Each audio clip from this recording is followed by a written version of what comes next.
At the end of a wild year for Revolution Pro Wrestling, December itself had quite the story to tell. There was every possibility that there could be yet another title change in the last show of the year as we rolled into Southampton for season's beatings.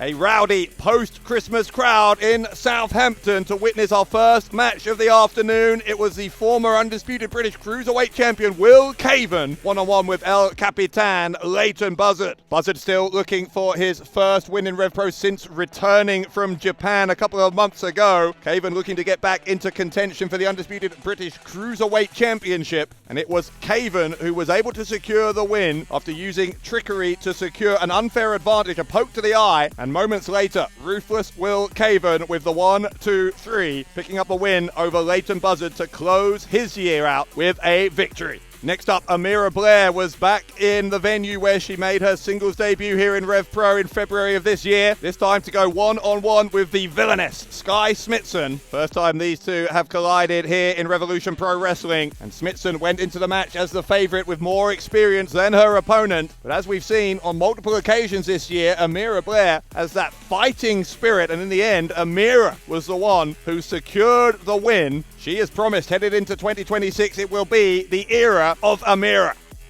Meanwhile, there was lots of intrigue headed into the tag team match pitting Michael Oku and Nino Bryant against the CPF duo of Joe Lando and Danny Black, with still apparently a good degree of dissension between Lando and Black since Lando used that Trios Grand Prix trophy to get himself a shot at the undisputed British Cruiserweight Championship. Oku, for his part, a mentor of Nino Bryant, so those two were always going to be on the same page, and luckily for a large portion of the match, it seemed like CPF were working very well as a tag team unit too, but that all changed in a heartbeat when Lando leapt off the top rope aiming for Nino Bryant. Bryant moved out of the way. Lando then landed on his tag team partner before being dispatched to the outside, and with Lando neutralized, Oku and Bryant able to take full advantage, securing the win over Danny Black. Post-match there was yet more arguing. Nino Bryant briefly tried to play peacemaker before Oku talked him out of it, and so a big question mark hovering over the future of CPF as we head into 2026.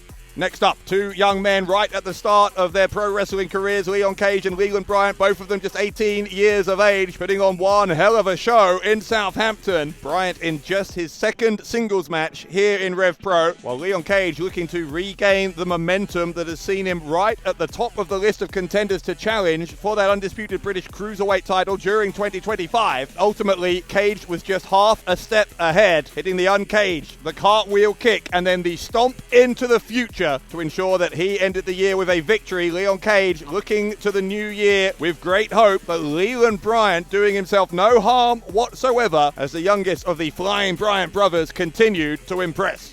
Now, 2 weeks prior to Sunday in Southampton, the new Sons of Southampton project, spearheaded by David Francisco, hit something of a roadblock at Uprising when Francisco, Josh James, and Kelly Six were on the losing end of a six-man tag team match against Shane Hook, Tommy Vril, and Josh Holly. Well, in Southampton, there was two-thirds of a rematch, if you like, a tag match, Francisco and James taking on Hook and Vril. Kelly Six nonetheless at ringside for the new Sons of Southampton and making a nuisance of himself at several moments in the match. And in fact, ultimately, maybe it was the numbers advantage that was the deciding factor for the new Sons of Southampton, getting a measure of revenge over Hook and Vril by picking up the win. But maybe the bigger story was that the fans in Southampton clearly have had enough of David Francisco, almost booing him out of the building. When I stood in that corner and I raised the undisputed British Heavyweight Championship, you cheered and you carried me on your arms.